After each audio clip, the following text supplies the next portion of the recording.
Professor Jayashankar గారు అధ్యక్ష ఎప్పుడు చెప్పేటోళ్ళు, యాచిస్తే రాదు తెలంగాణ, శాసిస్తే వస్తది అని చెప్పేటోళ్ళు అధ్యక్ష.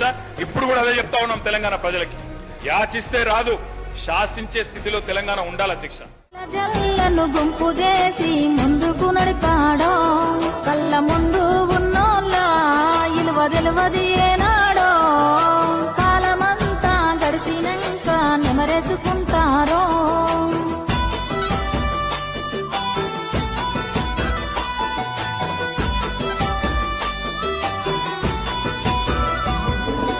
ఇనరా భారత ఈర కుమార ఈరుని అరికథను, మన కల్వకుంట్ల కథను, కనరా భారత ఈర కుమార నేలగన్న కలను, చంద్రశేఖర్ అన్న కథను.